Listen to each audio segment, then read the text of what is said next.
dilakukan di pemasaran. Kita lanjutkan lagi. Nah, adapun langkah-langkah untuk menyusun matriks SWOT itu seperti ini. Yang pertama, kita harus susun matriks fakta-fakta internalnya. Faktor internal itu apa saja, faktor eksternalnya itu apa saja. Faktor internal itu akan menggambarkan mengenai kekuatan dan kelemahan, sementara eksternal itu akan berkaitan dengan peluang dan ancaman. Nah, setelah itu kemudian kita akan berikan bobot. Jadi nanti teman-teman harus membuat matriks, ada 4 matriks, yaitu matriks internal kekuatan, matriks internal kelemahan, matriks eksternal peluang, dan matriks eksternal ancaman. Nah, kemudian masing-masing kita beri bobot. Total bobot itu adalah 1. Nah, jadi angka 1 itu nanti harus kita alokasikan. Ya. Di kekuatan itu totalnya juga 1, kelemahan juga 1, peluang juga 1, ancaman juga 1. Nah, itu harus kita alokasikan bagaimana. Cara mengalokasikannya nanti juga akan saya berikan contohnya. Ini sebetulnya adalah hal yang mudah. Kemudian setelah itu kita berikan rating. Ya. Kita berikan rating, jadi setiap faktor kunci sukses, ya, setiap faktor yang ada di dalam matriks kekuatan, kelemahan, peluang, dan ancaman itu harus kita selanjutnya kita berikan rating. Rating untuk kekuatan dan peluang itu positif 1 sampai 4, sementara kalau kelemahan dan ancaman itu minus 1 sampai dengan minus 4. Terus selanjutnya nanti bobot akan dikalikan rating sehingga akan diperoleh nilai. Nah, dari nilai itu kita jumlah. Ya. Dari nilai itu kita jumlah sehingga kita akan mengetahui berapa skornya. Ya. Itu cara penyusunan SWOT. Nah, sekarang kita berbicara rating. Sebentar. Ya, rating itu diberikan 1 sampai dengan 5. 1 itu sangat tidak penting, 2 tidak penting, 3 cukup penting, 4 penting, dan 5 sangat penting. Terus kemudian cara memberikan ratingnya seperti ini. Ya. Kita tentukan dulu key person yang akan menentukan arah kebijakan, karena itu nanti yang akan kita wawancarai, dan mereka yang akan kita minta untuk mengisi kuesioner. Terus kemudian setelah itu kita berikan daftar pertanyaan. Nah, untuk key person ini usahakan jumlahnya ganjil. Ya, ganjil atau genap boleh. Ya, misalkan kalau di perusahaan, oke, di tingkat direksi, kemudian ditambah dengan layer yang kedua. Layer yang kedua itu biasanya adalah manajer, ya, manajer atau kepala bagian. Nah, setelah itu diberikan daftar pertanyaan yang terkait dengan faktor kunci sukses yang meliputi aspek peluang, ancaman, kekuatan, dan kelemahan. Nah, di situ key person tadi diminta memberi penilaian atas faktor-faktor kunci sukses. Ya, ketentuannya, kalau 1 itu sangat tidak penting, 2 tidak penting, 3 cukup penting, 4 penting, dan 5 penting. Nah, disinilah kita akan melihat bahwa penilaian ini atau pemberian rating tadi itu sifatnya akan subjektif. Mungkin kalau si A ditanya bahwa modal kerja adalah penting bagi perusahaan, dia mungkin akan menjawabnya ngasih cuma angka 3. Tapi untuk direksi atau orang yang lain kalau ditanya hal yang sama, dia akan memberikan nilai katakanlah 5. Ya, jadi oleh karena itu makanya kita perlu ya, merumuskan suatu kebijakan di dalam pembuatan analisa SWOT ini. Terus setelah itu dilakukan tabulasi. Nah, dari sana kemudian nanti ratingnya dicari, yaitu dengan cara apa? Jumlah nilai setiap faktor kunci sukses itu akan dibagi dengan jumlah key person yang akan dijadikan sebagai responden. Ya, nanti ada contohnya. Terus yang berikutnya penentuan bobot. bobot itu peluang atau kekuatan ya, kita beri positif 1 sampai 4. 4 itunya sangat baik, 3 cukup, 3 itu baik, nomor 2 itu cukup, dan 1 buruk. Terus kemudian kita tidak boleh menggunakan 0 ya, karena 0 itu kan sifatnya netral, oleh karena itu kita hindari. Nah, untuk ancaman dan kelemahan kita berikan nilai -1 agak buruk, -2 cukup mengkhawatirkan, -3 hati-hati, dan 4 -4 itu danger atau berbahaya. Ya. Nah, setelah itu caranya bagaimana? Nah, caranya ya sama saja. Pilih person yang akan menentukan arah kebijakan, ya, kemudian beri daftar pertanyaan seperti tadi, terus mereka juga diminta untuk memberi penilaian. Ya. Peluang dan kekuatan itu 1 sampai dengan 4. Kemudian kalau untuk ancaman dan kelemahan itu -1 sampai dengan -4. Nah, selanjutnya ditabulasi dan kemudian nanti bobot itu akan dicari dengan apa?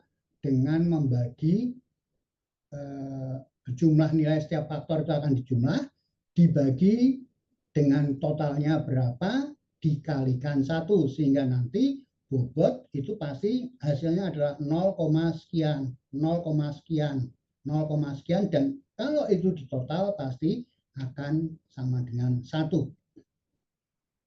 Nah, ini adalah format daripada matriks internal maupun eksternal, baik yang peluang maupun yang ancaman,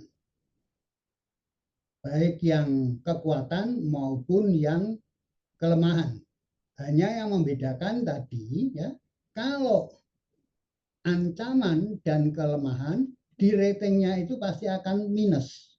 Tetapi kalau peluang dan kekuatan itu pasti positif. Ada hal yang tidak biasa ditemukan di buku-buku yang teman-teman akan baca, yaitu apa? Di sini ada satu hal, yaitu fakta empiris. Jadi kita perlu memberikan fakta-faktanya, mencantumkan fakta empiris. Ini tujuannya apa? Tujuannya itu adalah untuk menunjukkan bahwa kenapa suatu elemen itu suatu faktor strategis itu kita beri nilai, kita beri rating 4 atau kita beri rating -4, itu ada dasarnya.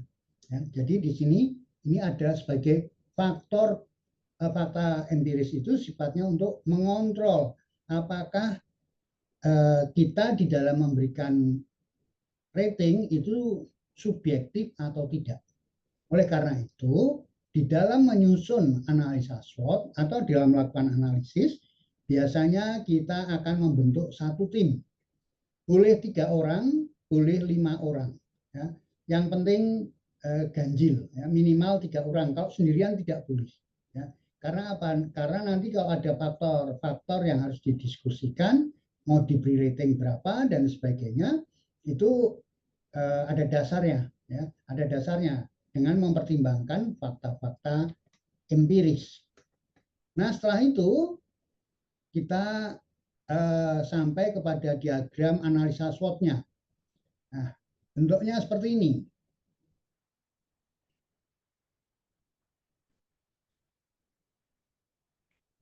Bentuknya seperti itu. Jadi, sumbu vertikal itu adalah menggambarkan peluang dan ancaman. Sumbu horizontal itu akan menggambarkan kelemahan dan kekuatan. Untuk peluang dan kekuatan itu tadi kenapa harus diberi positif? Karena peluang itu ada di atas titik 0, origin, perpotongan itu adalah titik 0. Ya. Demikian juga dengan kekuatan, itu juga kita beri positif. Tetapi kelemahan dan ancaman kita beri angka-angka yang negatif. Jadi dasarnya ini dari sisi matematiknya seperti itu. Kemudian nanti kita bisa mencari koordinat daripada A, B, C, dan D. Sehingga kalau itu kita gambar, nanti kita hubungkan dengan suatu garis, itu akan terbentuk sebuah bidang yang mempunyai bentuk seperti itu. Ya. segi 4, dan dari segi 4 ini kalau kita lanjutkan, kita bisa membuat suatu garis yang namanya garis diagonal. Dari garis diagonal AC sama BD. Nah, garis diagonal ini, ya, perpotongan garis diagonal AC dan garis diagonal BD itu akan menentukan titik potong, ya, titik potong E. Nah, titik potong E itu adalah menentukan posisi strategi yang harus kita bentuk.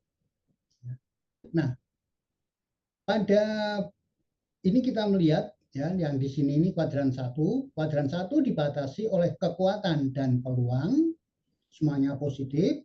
Kemudian kuadran 2 itu adalah peluang dan ancaman, dibatasi oleh peluang dan ancaman, positif dan negatif.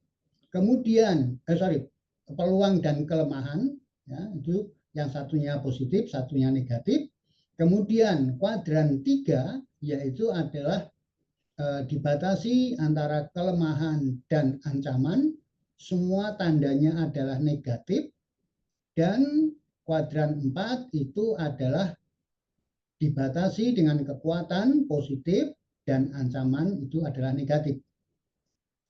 Sehingga dari sana kita bisa melihat, ya, bahwa kuadran 1 itu strateginya adalah agresif. Ya. Karena apa?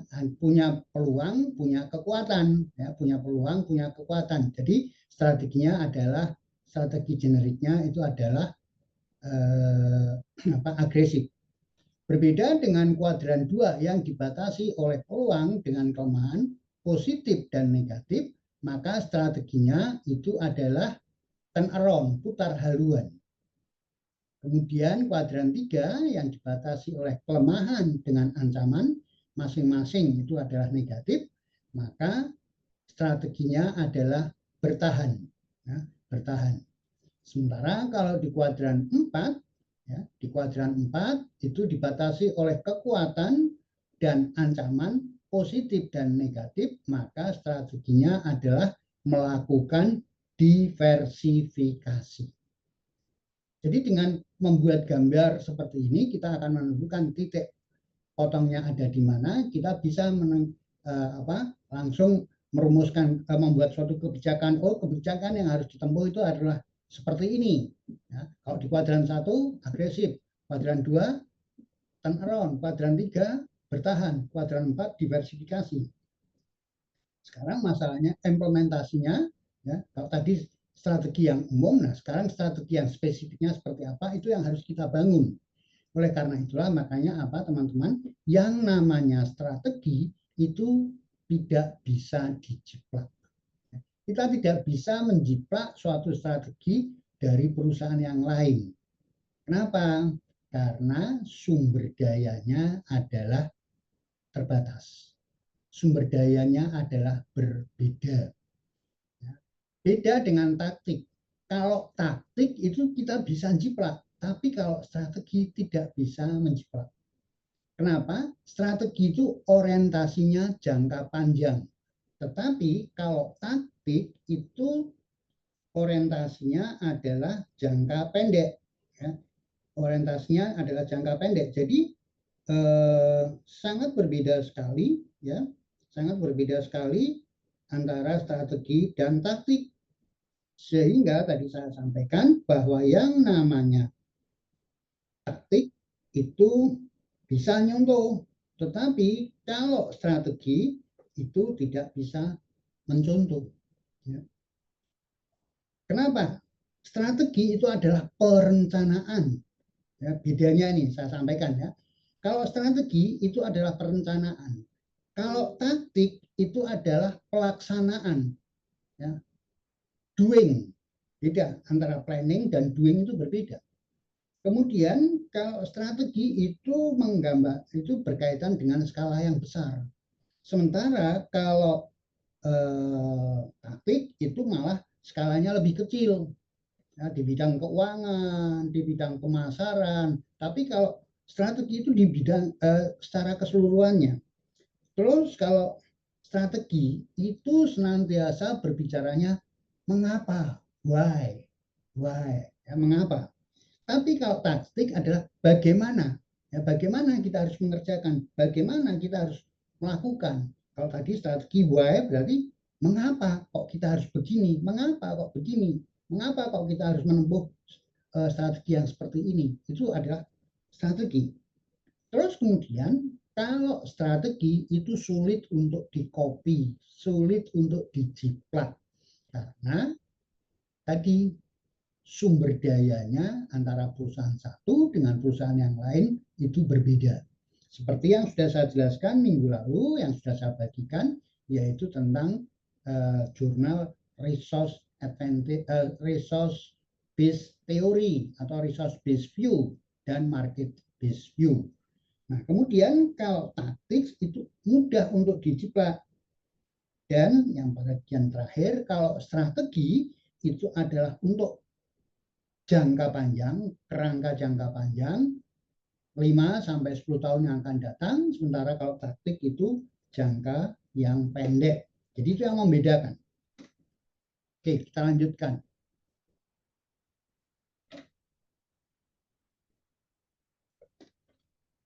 Nah, ada juga matriks yang lain. Kalau tadi matriks hanya 4 kuadran, ya, ada matriks yang lain yang modelnya 8 kuadran. Nah, jadi di titik potong antara sumbu horizontal dan sumbu vertikal itu kita buat garis diagonal. Garis diagonal yang membagi masing-masing kuadran menjadi 2. Nah, ini jauh lebih dalam lagi kalau kita lihat. Ya. Misalkan kita lihat di situ, garis merah itu adalah garis diagonalnya. Ya. Terus kemudian kita lihat di kuadran 1. Kuadran 1 itu dibagi menjadi 2. 1A, 1B. Kuadran 2 juga begitu. 2A, 2B. Kuadran 3 juga dibagi 3A, 3B. Kuadran 4 juga 4A, 4B. Sehingga strateginya meskipun di kuadran 1 itu strateginya adalah pertumbuhan, ya, tapi beda. Di kuadran 1A strategi pertumbuhannya itu adalah strategi pertumbuhan yang agresif. Sementara kalau di 1B itu strategi pertumbuhannya stabil. Kenapa? Karena kalau kita lihat logikanya pertumbuhan yang 1A itu kekuatannya lebih besar. Ya, kekuatannya lebih besar. Sementara kalau di 1B itu justru yang lebih kuat itu apa yang kekuatan peluangnya itu lebih besar dibanding kekuatannya. Nah, makanya ini ada yang membagi seperti itu. Teman-teman bisa mendapat gambaran tentang hal ini dari bukunya Pak Suarsono.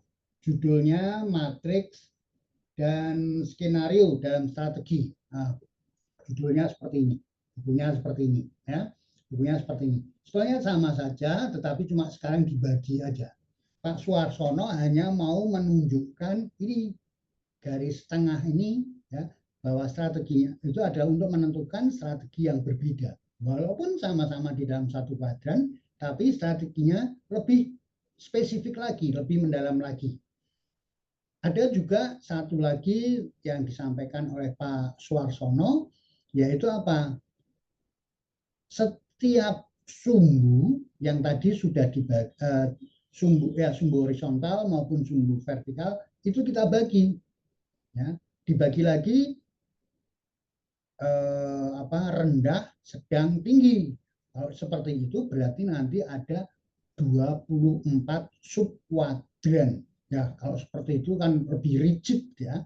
Makanya saya nggak sampai ke sana, saya hanya tunjukkan aja untuk yang matriks SWOT tapi yang variasi yang lainnya. Tapi sebetulnya sama saja cara mengerjakannya dengan analisa yang di awal tadi. Nah, sekarang format strateginya. Kalau di kuadran 1, strateginya tadi sudah saya sampaikan. Titik E itu ada di kuadran 1, maka strateginya itu adalah agresif. Ya. Karena apa? Kita banyak memiliki macam-macam strategi yang bisa kita pilih. Yang paling sesuai itu yang seperti apa? Kalau di kuadran 2, strateginya itu adalah turn around. Ya. Artinya apa? Bahwa manajemen harus melakukan perbaikan-perbaikan dulu. Kenapa? Karena perusahaan hanya memiliki peluang tetapi tidak mempunyai kekuatan. Yang dimiliki itu justru kelemahan. Nah, kelemahan-kelemahan inilah makanya harus diperbaiki dulu agar apa? Kelemahan-kelemahan tadi bisa berubah menjadi kekuatan. Jadi di sini diberi waktu yang cukup, ya, diberi waktu yang cukup untuk mengatasi kelemahan-kelemahan yang ada.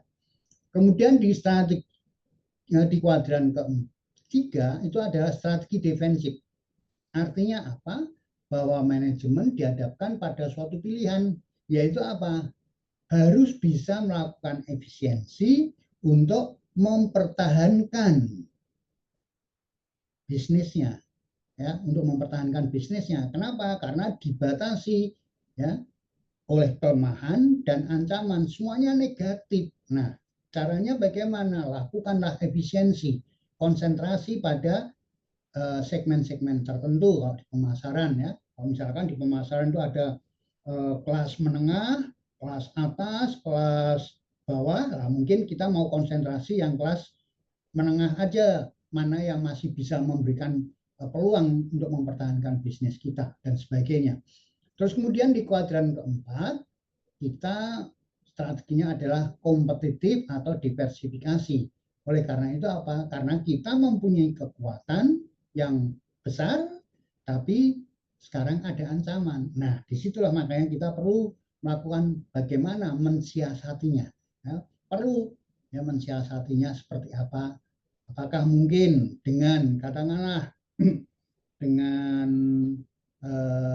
membuka kantor cabang baru atau menggunakan ATM atau apa dan sebagainya kalau itu di perbankan, ya.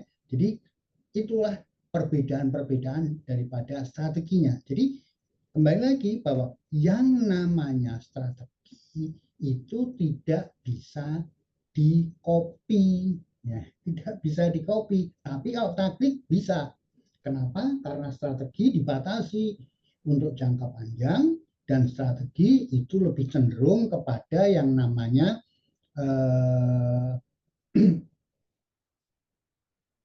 bagaimana, mengapa, dan sebagainya. Okay? Dan itu kembali lagi ditekankan pada sumber daya yang kita miliki. Baik, saya lanjutkan. Nah, matriks SWOT-nya tadi, kalau sudah sampai diagram SWOT, kemudian kita baru tuangkan ke dalam matriks SWOT. Memang ada teman-teman yang kadang-kadang itu membuat analisa SWOT, dia tidak melalui matriks SWOT, tidak melalui diagram SWOT. Nah, itu yang kadang-kadang kurang pas, ya. Karena kalau diagram SWOT itu jelas, itu akan mengarahkan titik potongmu itu ada di mana, titik E itu terletak di mana, kuadran 1, kuadran 2, dan sebagainya. Dan juga di situ juga secara jelas menggambarkan koordinatnya, posisinya itu seperti apa. Apakah lebih besar peluangnya atau lebih kecil peluangnya. Yang paling besar adalah kekuatannya. Nah, itu strateginya pasti berbeda. Oleh karena itu, matriks SWOT ini baru kita buat setelah kita menggunakan yang namanya diagram SWOT. Nah, di situ saya tuliskan, ya, antara kekuatan dan peluang itu kita perlu tuangkan strategi yang namanya SO. Kemudian yang weaknesses juga strateginya adalah WO. Yang threat strateginya adalah ST. Yang T dengan weaknesses strateginya adalah WT. Ya. Misalkan, katakanlah kita menemukan titik E ada di kuadran 1, strateginya adalah SO. Nah, sekarang kita harus merumuskan strateginya SO itu apa. Tapi tidak berarti terus kemudian strategi WO, ST, dan WT itu ditinggalkan. Tidak. Tetap paling utama kita harus menekankan strategi SO. Nah, sekarang kita juga harus memikirkan strategi WO-nya itu seperti apa. Ya. Tentunya strategi WO, strategi WT, maupun strategi ST itu dibuat harus dengan tujuan untuk apa? Memperkokoh strategi SO-nya itu seperti apa. Misalkan, saya berikan contoh. Katakanlah strategi SO-nya karena peluangnya bagus, terus kemudian kekuatannya juga bagus, maka dia akan melakukan ekspansi dengan apa? Membuka wilayah pemasaran yang baru di luar Pulau Jawa. Oke, itu bagus strateginya. Melakukan ekspansi keluar pulau. Nah, sekarang kemudian kita harus memikirkan juga untuk mengamankan strategi ekspansi tadi, bagaimana dengan WO-nya, bagaimana dengan WT-nya, bagaimana dengan ST-nya. Nah, WO, WT, dan ST ini harus kita buat suatu strategi yang sifatnya harus untuk atau bisa dipakai menopang SO yang sudah kita tentukan tadi, yaitu melakukan ekspansi keluar pulau. Inilah gunanya analisa SWOT. Langsung saja. Nah, kalau sudah ketemu dengan matriks SWOT tadi, langkah berikutnya apa? Data yang ada, ya, nilai-nilai yang ada tadi, matriks internal, internal kekuatan berapa skornya, terus peluang berapa skornya, kelemahan berapa, terus ancaman skornya berapa, itu tidak terus kemudian kita diamkan saja, tidak. Tapi kita manfaatkan untuk membangun yang namanya matriks internal eksternal. Jadi matriks ini dibentuk oleh 9 sel, di mana masing-masing sel, baik sumbu horizontal maupun sumbu vertikal, itu akan kita bagi masing-masing 3. Ya. Nah, dibuat dengan memanfaatkan apa? Skor matriks IFAS dan EFAS, yaitu hasil dari analisa SWOT, ya, yang perlu nanti kita konversikan. Kalau matriks internal eksternal itu skalanya adalah 1 sampai dengan 4, maka hasil nilai atau skor dari matriks SWOT tadi harus kita konversikan. Karena apa? Beda skalanya. Ya, kalau di SWOT itu kan minus 4 sampai dengan plus 4. Nah, sekarang matriks IE, internal eksternal itu skalanya kan 1 sampai dengan 4. Sehingga itu harus kita konversikan. Ya, kita konversikan. Nah, format daripada matriks internal eksternal itu seperti itu. Sel pertama itu adalah strateginya pertumbuhan. Sel kedua juga pertumbuhan. Sel ketiga adalah penyehatan. Sel keempat stabilitas. Sel kelima itu ada 2 pilihan, yaitu integrasi vertikal atau pertumbuhan atau stabilitas. Terus kemudian sel keenam itu adalah penyehatan, retrenchment. Sel ketujuh itu adalah pertumbuhan, sel ke-8 itu adalah pertumbuhan, dan sel ke-9 itu adalah penyehatan. Meskipun di situ sama-sama strateginya adalah, strategi generiknya itu adalah pertumbuhan maupun penyehatan, tapi caranya berbeda. Ya, kalau di sel nomor 1, pertumbuhan, tapi dilakukan lewat apa? Melalui integrasi vertikal. Sementara kalau di sel nomor 2 melalui apa? Integrasi horizontal. Kalau di sel nomor 3 penyehatan, tapi penyehatannya seperti apa? Tadi bertahan, ya, bertahan. Mana yang harus diperbaiki, mana yang kelemahan-kelemahan yang harus diperbaiki agar bisa mendatangkan kekuatan. Kemudian kalau di sel nomor 4 strateginya itu adalah stabilitas, berarti harus hati-hati. Kalau di sel nomor 5 strateginya itu adalah pertumbuhan atau stabilitas. Nah, pertumbuhannya dengan apa? Dengan integrasi vertikal. Tetapi kalau di sel nomor 6 pilihannya adalah apa? Retrenchment, penyehatan. Nah, itu ditempuh dengan cara apa? Milih pasar yang masih bagus yang mau dilayani itu yang mana? Atau dengan cara melakukan divestasi. Terus kemudian kalau sel nomor 7 itu juga pertumbuhan, tapi dia menggunakan atau menempuhnya dengan cara concentric diversification. Berbeda dengan nomor 8. Kalau nomor 8 itu conglomerate diversification. Ya. Terus kemudian kalau yang nomor 9, sel nomor 9 itu pilihannya tidak ada yang lebih bagus lagi, yaitu adalah melakukan likuidasi atau bankrupt, tutup. Nah, kalau likuidasi ini harus hati-hati, sel nomor 9. Ini harus hati-hati, kenapa? Karena likuidasi itu ada dua macam. Ada yang dipaksa oleh undang-undang, ya, dipaksa melalui pengadilan. Dalam hal ini apa?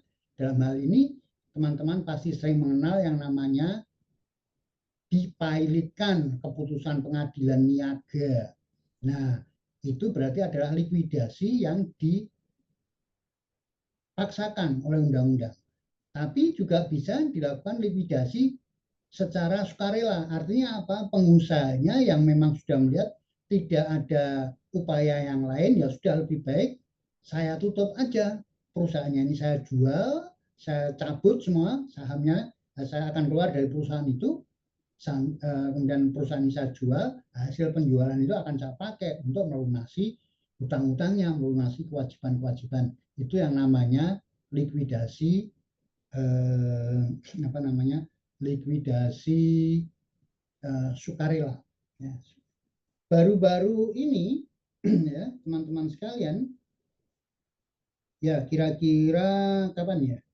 Kira-kira kemarin itu saya sempat membaca di salah satu koran, ya, itu menyebutkan, ya, bahwa di Pekalongan, ya, di Pekalongan itu baru-baru ini ada salah satu pabrik tekstil namanya PT Dupantex itu tutup.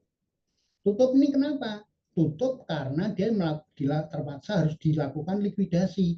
Tapi likuidasinya bukan likuidasi sukarela, likuidasi yang dipaksa oleh pengadilan, oleh peraturan. Nah, kenapa? Karena dia tidak bisa membayar kewajiban-kewajibannya, sehingga dia dipilotkan. Nah, itu nanti di semester 3 ada caranya kalau mempilotkan itu seperti apa. Jadi mempilotkan perusahaan itu tidak serta-merta terus kita bisa langsung, tidak, tapi ada proses. Pertama itu harus dilalui yang namanya PKPU. PKPU itu adalah penundaan kewajiban pembayaran utang. PKPU ini nanti diajukan dulu ke pengadilan, ya. Terus kemudian kalau sudah disetujui, nah itu diberi waktu entah 6 bulan, entah 1 tahun. Nah, tidak berarti bahwa 6 bulan, 1 tahun itu perusahaan itu akan selamat, tidak. Karena apa? Di situ akan dibuat yang namanya perjanjian homologasi, ya, perjanjian homologasi, perjanjian perdamaian. Nah, kalau ternyata perusahaan itu tidak bisa memenuhi apa-apa yang sudah disetujui di dalam perjanjian homologasi tadi, ya tadi bisa diajukan yang namanya yang namanya pilot. Diajukan pilot kemana? Ke pengadilan niaga lagi. Kenapa? Karena alasannya ini dia tidak bisa memenuhi dan dia melinjani janji dan sebagainya, akhirnya bisa dijatuhkan hukuman pilot. Jadi sekali lagi teman-teman, kalau nanti sudah menjadi pengusaha atau menjadi pimpinan dari sebuah perusahaan, hati-hati. Kenapa? Karena yang namanya pemailitan, proses PKPU itu cukup diajukan oleh 2 kreditor. Ya. Oleh 2 kreditor itu sudah cukup. Ya, kalau misalkan kita nggak bisa bayar ke supplier A, kita nggak bisa bayar ke supplier B, ya, lama-lama numpuk-numpuk, ya udah, mereka supplier A dan supplier B tadi bisa mengajukan gugatan PKPU. Dan ujung-ujungnya kalau tidak dipenuhi, ya gugatan pilot. Lah itu yang repot. Nah, kalau udah sampai sampai kepada likuidasi, itu berarti apa? Seluruh aset daripada perusahaan itu harus dijual. Seluruh aset perusahaan itu harus dijual, dipakai untuk melunasi kewajiban-kewajibannya. Nah, tapi ini prosesnya pun juga tidak gampang, ya. Prosesnya juga tidak gampang. Jadi kembali lagi ini perlu teman-teman perlu pelajari. Ya. Jadi senantiasa ingatkan untuk menjadi seorang ekonom ya yang ahli di bidang manajemen, kita juga perlu belajar tentang masalah hukum. Ya. Tidak perlu menjadi sarjana hukum, tidak perlu menjadi seorang magister hukum, tapi kita cukup belajar tentang hukum, mempelajari hukum, katakanlah hukum perdata, hukum pidana, hukum bisnis dan sebagainya, itu kita pelajari agar kita jangan sampai terjebak. Oke, karena itu bidangnya orang-orang hukum, teman-teman dari Fakultas Hukum, program magister hukum khususnya, ya saya tidak akan mendiskusikan lebih jauh lagi, tidak ya, karena itu di luar disiplin ilmu saya. Baik, lanjut. Nah, ini adalah rincian daripada jenis-jenis strateginya. Growth strategi itu apa? Ya, nanti bisa dibaca sendiri. Saya nggak akan, karena waktunya materi yang cukup panjang, jadi saya nggak akan jelaskan apa bentuk-bentuk pengertian daripada strateginya, tapi teman-teman bisa membaca. Ya, integrasi vertikal itu apa, horizontal itu apa, konsentrik apa, konglomerat itu apa ya, nanti bisa. Nah, sekarang secara sederhana langkah-langkah untuk penyusunan matrik ini dilakukan dengan tahapan seperti ini. Yang pertama, hitung dulu total faktor skor internal dan eksternalnya, kemudian dilakukan konversi ya dari skala SWOT ke skala matriks IE. Nah, setelah ketemu baru dilakukan plotting. Sehingga nanti setelah dilakukan plotting akan ketemu titik potong antara sumbu vertikal dan sumbu horizontal. Itu ada di sel nomor berapa? Misalkan di sel nomor 5. Kalau di sel nomor 5 itu strateginya adalah stabilitas atau pertumbuhan. Kan itu, ya. Nah, baik. Berikutnya saya berikan contoh ya. Saya berikan contoh bagi teman-teman sekalian. Ya, saya berikan contoh. Katakanlah ada sebuah bank perekonomian rakyat di Purwokerto yang merencanakan untuk membuka kantor cabang di Semarang.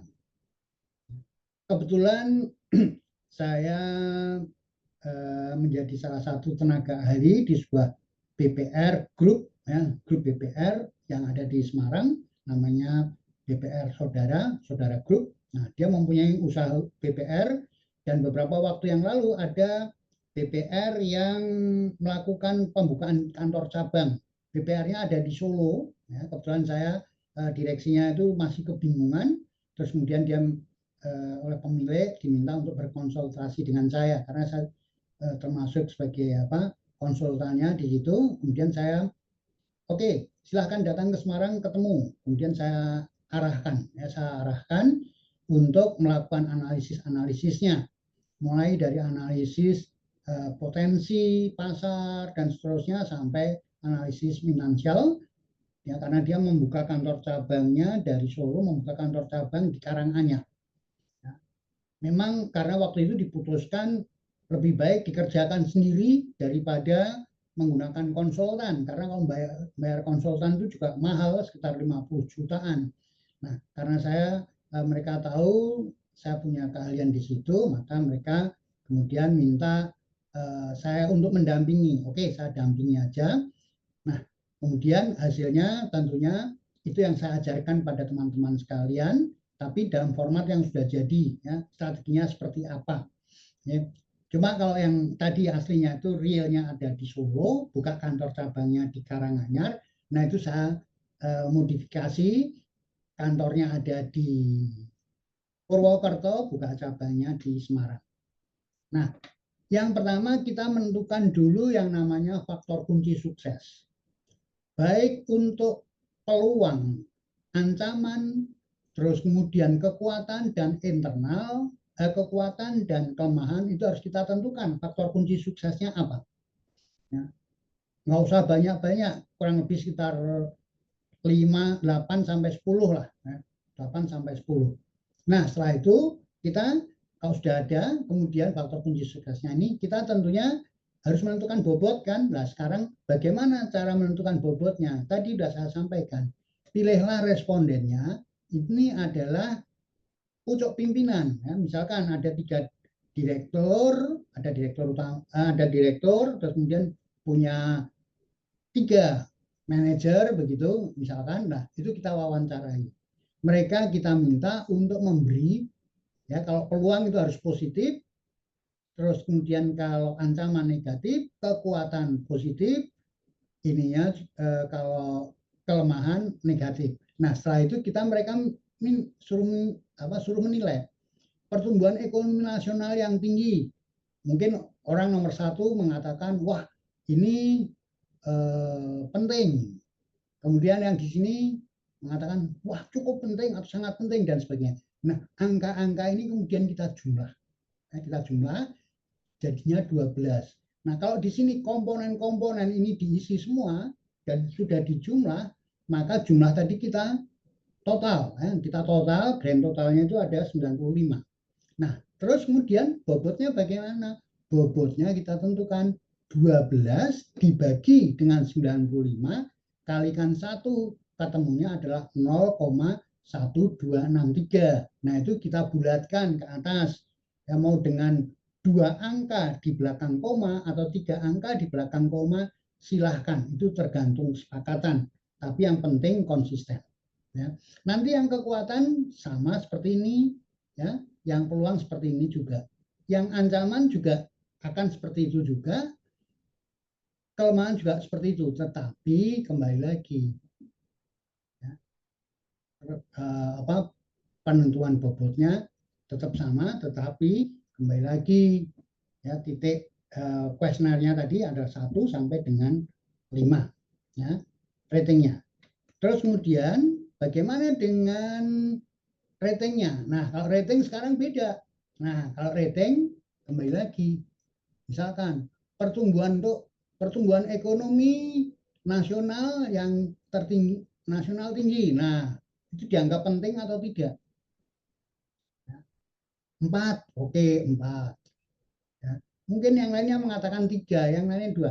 Caranya sama, ya, caranya sama. Kemudian dijumlah, ya, dijumlah. Nah, terus sekarang untuk menentukan ratingnya itu kita buat dengan apa? Kita buat dengan rata-rata 16 bagi 4, 4.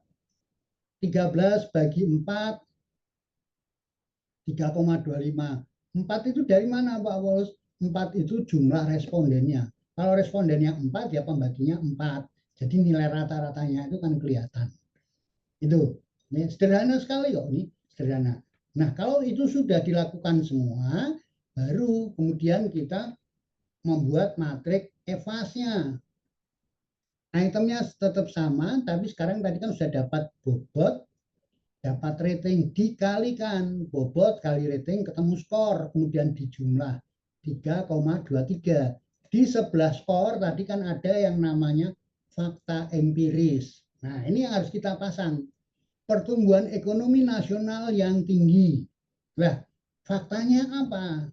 Oh, faktanya selama 5 tahun atau selama 3 tahun terakhir ini pertumbuhan ekonomi senantiasa di atas 5%, misalkan 2022 21 6%, 2022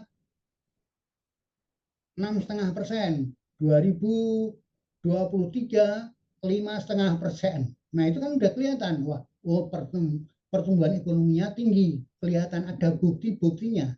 Sehingga di situ kita bisa mengatakan, ya, mempunyai argumentasi bahwa apa yang kita lakukan itu adalah sesuai dengan fakta di lapangan. Demikian juga misalkan untuk ancaman, ya, misalkan upah minimum regional yang tinggi, wah ini bisa menjadi ancaman. Kemudian tadi kan misalkan diberi nilainya kan, ini kan ancaman itu kan minus. Nah, misalkan diberi minus 4, ya, setelah dilakukan survei dibuat tabulasi minus 4. Nah, sekarang fakta empirisnya apa? Kok 4? Kok dibilang tinggi? Oh iya, 2021 rata-rata misalkan 2,5 juta. Tapi tahun 2022 itu naik menjadi 3,5 juta. 2023 menjadi 4 juta. Nah, itu kan kelihatan trennya semakin meningkat. Nah, makanya kita bisa mengatakan ini loh dasarnya tinggi. Nah, itu dasar. Jadi fakta empiris ini adalah untuk mempertegaskan atau menjelaskan kepada pimpinan, pucuk pimpinan dalam hal ini nanti manajemen, yaitu apa? Bahwa kita dalam melakukan analisis itu tidak secara sembarangan, tapi dibuktikan dengan fakta yang ada. Kemudian yang berikutnya, kekuatan dan kelemahan, itu juga sama seperti itu. Nah, kalau itu sudah dilakukan, maka langkah berikutnya apa? Nah, sekarang kita tuangkan. Kita tuangkan ke dalam diagram SWOT. Ya. Misalkan peluang peluang dan ancaman itu adalah garis yang vertikal. Sumbu vertikal itu pakai Y, ya. Tentunya teman-teman masih ingat zaman kuliah matematik dulu. Sementara yang horizontal itu adalah X. Nah, sekarang misalkan kelemahan itu ada di minus 2,34 dan peluang itu ada di 3,23, sehingga dengan demikian koordinat daripada titik A yaitu minus 2,34 dan 3,23. Jadi ini saya rasa teman-teman masih ingat semuanya. Ya. Terus kemudian kita buat garis diagonal. Nah, diagonal AC dan diagonal BD. Titik potongnya yaitu E. Nah, sekarang ini yang kita cari. Titik potong E itu ada di mana? Titik potong E itu apakah ada di kuadran 1, kuadran 2, kuadran 3, atau 4? Nah, itu yang perlu kita cari. Saya lanjutkan. Cara mencarinya bagaimana, Pak? Oh, gini. Pakai rumus ini. Ya, rumus. Y minus Y1 dibagi dengan Y2 minus Y1 sama dengan X minus X1 sama dibagi X2 minus X1. Sehingga dengan cara yang sama nanti akan dengan cara seperti itu akan diperoleh garis diagonal AC dan BD. Nah, untuk mendapatkan titik potongnya, maka nanti AC perlu AC sama dengan BD, sehingga akan diperoleh koordinat titik E. Ya. Ini contohnya. Ya, sengaja saya lengkapi, saya buatkan lengkap, biar nanti teman-teman kalau belajar menjadi lebih enak. Nah, ini cara menghitungnya. Untuk AC, yaitu apa? Dapat kita cari dengan Y minus Y1 dibagi Y2 minus Y1 sama dengan X minus X1 dibagi X2 minus X1. Angka-angkanya kita masukkan, setelah itu nanti akan ketemu seperti ini. Ya. Sehingga ketemu seperti ini, kemudian yang ini kan tinggal dikalikan ya. Ini kali sana, ini kali sana. Sehingga dengan seperti itu kita akan memperoleh suatu persamaan, ya, persamaan garis AC-nya. Dengan cara yang sama juga akan diperoleh persamaan garis BD-nya. Nah, setelah itu nanti persamaan AC sama dengan BD, ya. Sehingga kita bisa mencari titik E dan akan ketemu koordinatnya. E itu ada di 0,045 dan 0,2077 itu untuk sumbu horizontal maupun sumbu vertikalnya. Sehingga kalau kita gambar seperti ini, ya, ternyata ada di kuadran 1. Nah, kalau di kuadran 1 berarti kita kembali lagi. Wah, ini ada di peluang dan ancaman. Dibatasi oleh peluang dan ancaman. Ya, tetapi harus ingat, ya, tidak berarti bahwa itu peluangnya besar, kekuatannya besar, tidak. Karena apa? Titik E-nya ini kan hanya 0, sekian. Ya. Sehingga kalau titik E-nya itu ada di sini, nah titik E-nya ada di sini, berarti apa? peluangnya itu ya ada tapi kecil, kekuatannya juga nggak besar, tapi ya sedang kecil lah gitu ya. Tapi punya kekuatan dan punya peluang. Nah, itu yang harus kita manfaatkan. Strategi apa yang harus kita bangun? Maka saya tunjukkan seperti ini. Nah, tadi kita masukkan dulu ke dalam matriks SWOT-nya. Ya. Kita tuliskan dulu, IFAS itu strength-nya apa saja. Kita copy tadi, faktor kunci suksesnya apa saja. CAR-nya masih tinggi, LDR-nya masih rendah, dan seterusnya. Terus kemudian weaknesses-nya apa. Terus opportunity-nya apa. Terus threat-nya apa. Nah, sengaja yang kotak saya tulis warna merah, ya, yang warna merah itu sengaja. Kenapa? Di situ yang mau saya fokuskan pada teman-teman yaitu apa? Di situ kita harus membangun strateginya. Tadi ketemunya ada di titik E. Nah, titik E itu ada di kuadran 1, yaitu kekuatan yang dibatasi oleh kekuatan dan peluang. Oleh karena itu di situ saya tuliskan dengan kekuatan yang dimiliki, rumuskanlah strategi yang dipakai untuk menangkap peluang. Oh, peluangnya apa? Oh, aku mau buka kantor cabang. Oh, aku mau membuka usaha, melakukan ekspansi usaha di luar Pulau Jawa. Itu strateginya. Jadi kita tidak langsung serta-merta, wah, jiplak strategi orang, tidak. Tapi di sini yang merah-merah ini yang harus kita pikirkan. Itu yang harus kita lakukan berdasarkan kajian. Kemudian yang weaknesses dengan opportunity, yang WO, strateginya apa?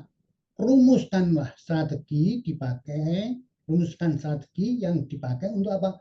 Mensiasati kelemahan ya, yang dimiliki guna memperkuat strategi dalam upaya menangkap peluang. Berarti strategi yang strategi yang di WO itu harus mendukung strategi yang ada di SO. Demikian juga yang WT, demikian juga yang ST. Yang ST rumuskan strategi yang bisa dipakai untuk mensiasati ancaman sekaligus mengamankan strategi yang telah dibuat. Nah, terus yang WT yaitu apa? Rumuskan strategi sebagai upaya meminimalkan kelemahan sekaligus menghindari ancaman. Nah, berarti apa? Yang di WO, yang di ST, dan yang di WT itu semuanya kita bangun strategi yang tujuannya adalah untuk mengamankan. Strategi yang paling utama itu apa yang akan kita lakukan. Itulah pilihan kita. Makanya saya sampaikan membangun strategi itu tidak mudah. Ya. Oke, sekarang bentuknya strateginya seperti apa? Ayo kita lihat. Nah, ini. Ya, weaknesses, strength, kemudian opportunity sama threat-nya tetap. Sekarang strateginya apa? Melakukan ekspansi dengan membuka kantor cabang di Semarang, menambah AU lending dan funding, meningkatkan penyaluran kredit, modal kerja, investasi, terus kemudian juga meningkatkan fundingnya, juga berpartisipasi dalam kredit sindikasi. Nah, ini strategi SO-nya. Strategi BT-nya apa? Menambah jaringan kantor kas di wilayah Kota Purwokerto dan sekitarnya. Karena ini dasar basisnya kan kantornya pusatnya ada di Purwokerto. Nah, itu diperkuat. Bagaimana untuk mengamankan itu? Bekerja sama dengan Bank Syariah Indonesia membuka jaringan ATM, misalkan seperti itu. Terus kemudian tadi kan dia melakukan ekspansi, ya, di SO-nya melakukan ekspansi, buka kantor cabang dan sebagainya. Nah, sekarang ancamannya, ancaman tadi apa? Upah regional tinggi, inflasi juga masih tinggi, rupiahnya merosot, ya. Nah, makanya sekarang apa? Oh, kita perkuat. Kalau dia melakukan ekspansi keluar, ya, diharapkan kreditnya bisa tetap terkendalikan. NPL-nya masih tetap di bawah 5%. Oleh karena itu apa? Kita bentuk bagian remedial. Kita perkuat tenaga penagihan dan sebagainya. Nah, kemudian yang weaknesses dengan trade itu apa strateginya? meningkatkan pelatihan. Pelatihannya yuk kita tingkatkan agar karyawan-karyawan kita menjadi lebih kompeten. Oleh karena itu kita perlu adanya apa? Teamwork building dan sebagainya. Nah, sehingga dengan demikian sekarang menjadi jelas, strateginya adalah ini, kemudian kita akan amankan dengan cara-cara seperti ini. Ini contoh konkret yang sempat saya buat mendampingi salah satu BPR yang ada di Solo. Ya, walaupun di sini pelatih saya nggak sebutin Solonya di mana, bukanya kantornya di Karanganyar di mana tidak, tapi saya hanya saya samarkan aja yaitu Purwokerto, kantor pusatnya, cabangnya ada di Semarang. Ya, ini dari fakta, dari realita apa yang kami kerjakan, kemudian kami ajarkan juga untuk keperluan teman-teman. Nah, kalau sudah seperti ini, apakah sudah selesai? Belum. Ya. Ini belum selesai. Langkah berikutnya apa? Langkah berikutnya dilanjutkan dengan ini, membuat matriks internal eksternal. Ya. Langkah pertama apa? Gunakan perhitungan matriks IFAS dan EFAS, yaitu apa? Hitung skor eksternal dan internalnya. Jadi matriks tadi IFAS dan EFAS itu sekarang kita hitung dulu. Faktor eksternal tadi kan peluang dan ancaman itu skornya kan 32,3 sama 3,14. Kita kurangkan ketemunya 0,09. Kemudian yang internal juga begitu, 3,53 dikurangi dengan 234 itu ketemunya 1,19. Nah, angka 0,09 dan 1,119 ini yang harus kita konversi. Ini, ya, karena skalanya kan berbeda. Kalau yang di atas itu adalah skala SWOT, yang di bawah 1 sampai 4 itu adalah skala matriks internal eksternal. Nah, sekarang yang perlu kita lihat 0,09 itu ada di mana di antara 1,1 di antara 1 sampai 4 itu kalau kita konversi jatuhnya kemana? Nah, ini juga ada rumusnya, tinggal menggunakan ini aja.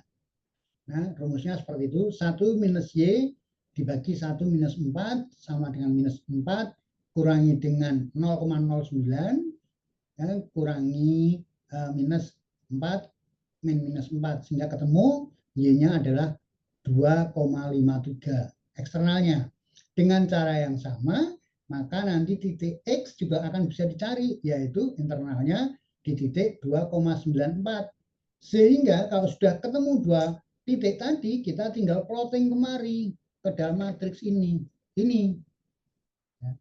Nah, skalanya tadi internal itu 1 sampai 4 positif semua, yang sini 1 sampai 4 itu eksternal juga seperti itu. Nah, sekarang kita sudah hasil konversinya sudah ketahuan 2,94 dan 2,53. Kita buat garis titik-titiknya, plotting di situ. Oh, ternyata ada di sel nomor 5. Sel nomor 5 berarti strateginya apa? Strateginya pertumbuhan atau strategi milih mau menggunakan stabilitas. Bebas. Pilihannya seperti apa? Cara mengerjakannya bagaimana? Kembali lagi pada penjelasan yang tadi. Yang sudah saya buat secara rinci. Ini adalah cara yang paling enak dan ini adalah paling realistis. Jadi tidak serta-merta terus kemudian dikonversi, langsung dihitung, oh ketemu sekian, ini sekian, tidak. Tapi kita harus cari konversinya karena skalanya yang berbeda. Skalanya yang berbeda. Nah, kalau sudah seperti itu, berarti apa? Tadi saya jelaskan dari matriks analisa SWOT sampai kepada matriks IE, itu ternyata ada satu rangkaian. Ini ada satu rangkaian yang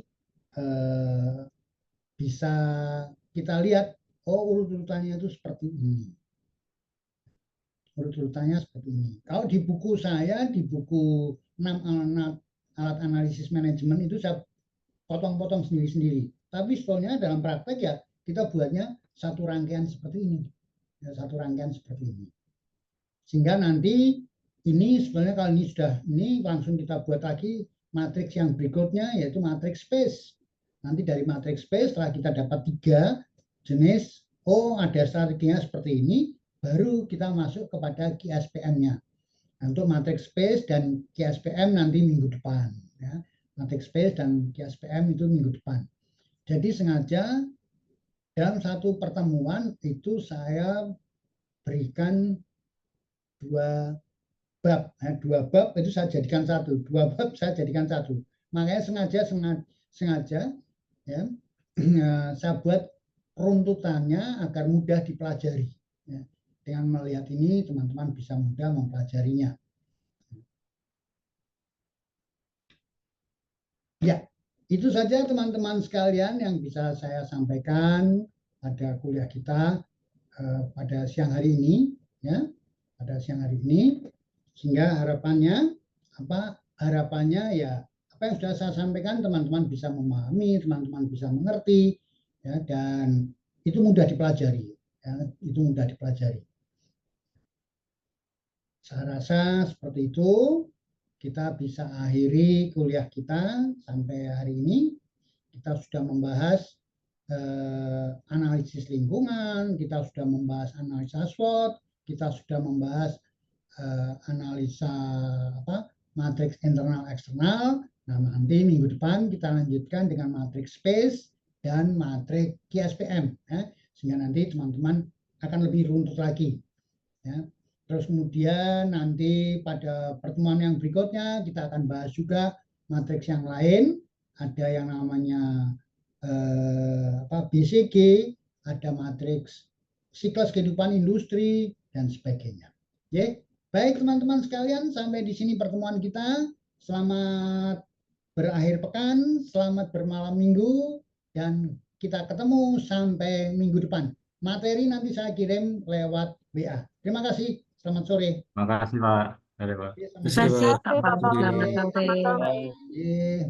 sore. Ya, monggo-monggo.